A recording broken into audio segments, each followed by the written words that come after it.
What is going on, YouTube? Juju1313 here, Edge Mindset, whatever I'm being called right now. We're going to be doing an official comparison between a custom Emerson and a production Emerson.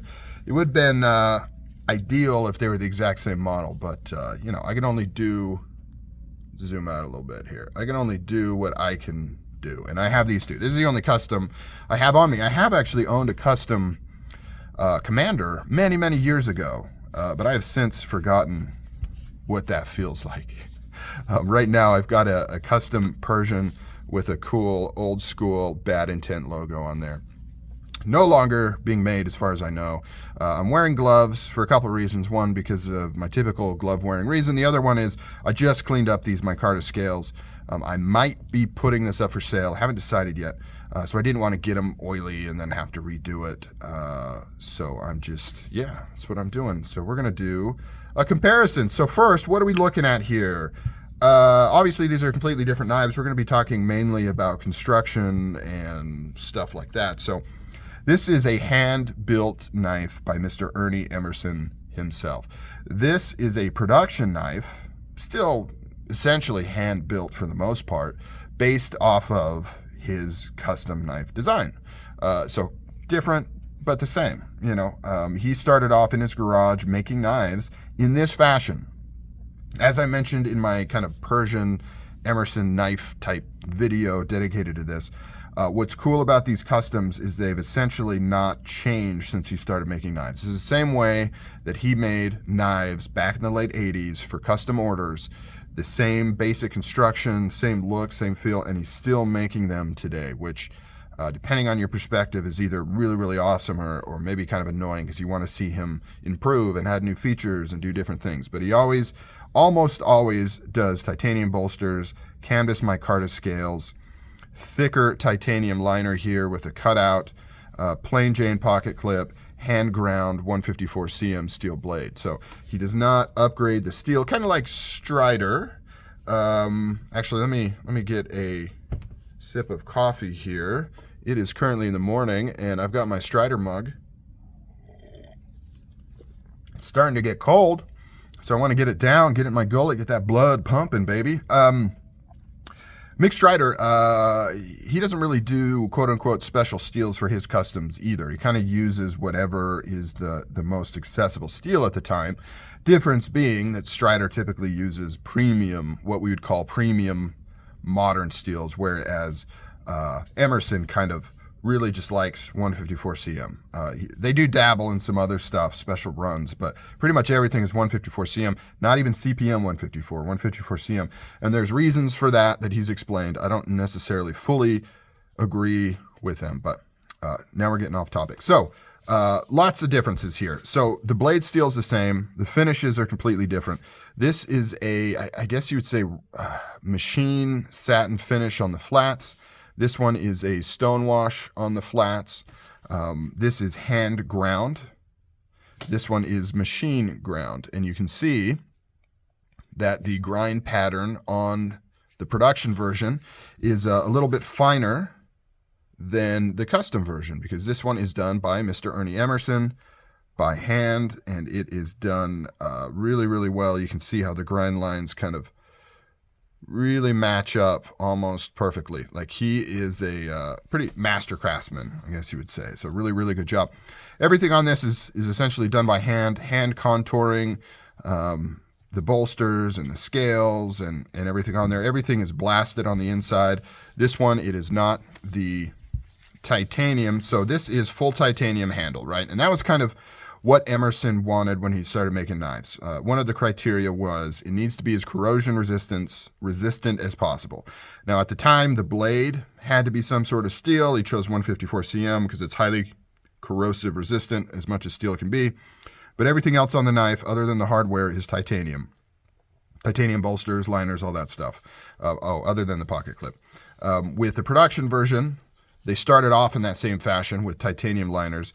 He has since moved to the non-locking side being stainless steel. So now the only titanium is the lock side in there. And you can see maybe the finishing is very rough. It's very machine ground. It is not blasted at all. It's not polished at all. It's kind of cut quickly on the basic machines to get the shape, to get it to function, and then it gets put into the knife. These new versions have standoffs here.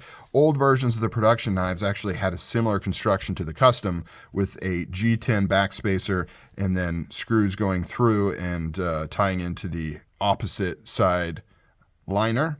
And that's how this is still made. If you take off these scales here, you've got, I think, 3 or 4 screws going through one side and screwing into the titanium on the other side. Whereas with this, the screws go directly into the standoffs. Personally, I feel this is a more robust construction method. You're not screwing into titanium. You've got these standoffs, which are very robust to keep things in line. But like I said, this is how he started making these knives to begin with. And so he has kept with that tradition on these custom knives here. Pocket clips are essentially the same. The new versions have the logo on it. Old versions used to be just blank. The production ones would be black, but you could get these stainless steel ones. So nothing special there. Hardware is similar in diameter, but they are completely different. Let me try to get up close here. You can see that the pivot are both flathead screws. This one is thinner, a little sleeker and polished. The body screws on the production are all Phillips. Body screws on this one, or at least the external screws, are all Phillips polished. Underneath this scale are Phillips screws actually holding the knife together. And then you've got Phillips screws on the pocket clip, Phillips screws on the pocket clip. This is obviously way more grippy with this G10, and Emerson uses a very unique G10 that I've never seen anybody else use. And you may say, oh, it's just G10. But the texture on it is very fine and very rough. It's kind of like sandpaper. And it's also thinner stock than what you typically see in most peel ply G10 constructions. Emerson has done some other colors, like green, that is more traditional G10. So to me, that means there's some sort of exclusive thing where they're manufacturing this or sourcing this from somewhere that other people aren't, and it only comes in black. So I've never seen this exact G10 texture and thickness in any other color than black. So there's something there. I don't know if Emerson has exclusive rights to it or just nobody else wants to use it. Not completely sure, but it is unique to this knife. Similar to the hardware, the thumb disc is essentially the same. This one is just polished, whereas this one is just black finished. Both are Phillips screws. This one is a flat on the head here, not a flat head, but it's smooth and flush, whereas this one is somewhat rounded. So different hardware being used, but very, very, very similar. Obviously, on the custom, you have more handwork. You have this little notch cut out here for unlocking the knife. You have this really thick, robust titanium lock bar right here with the cutout. I'm not sure if I mentioned that. More attention to detail, more quality. You can see how the jimping, if you want to call it that, these grooves here all line up with each other, not only on the bolster and the liners, but also across. The light is kind of playing some tricks here, but they all line up across, even on the tang of the blade. There's a few minor changes, like you've got some scalloping right here. I'm not sure what that's for, but it is different than the production version. And then the locking tang is much larger. Here's where I'd like to see an actual production Persian, though, because every other production Emerson I've seen has a small lock face tang that you can see right there in the center. This one has a big one. Now, I'm assuming that because it's a custom, it's a little different, but maybe that's just the Persian design and the production Persian is the exact same as well. I can't say for sure. But every other production Emerson that I have ran through my hands in recent times all have kind of this little nubby lock face right there. Both have nylitron washers.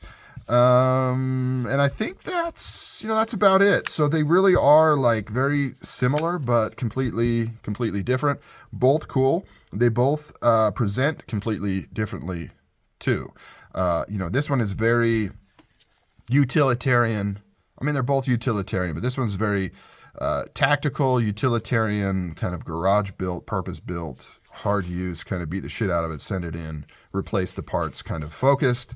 Whereas this one has a lot more elegance. And despite it being, I mean, this is a tactical blade. It's just back in the day when this started, the term tactical presented a little differently than now, right? It wasn't black blades, black handle, all blacked out.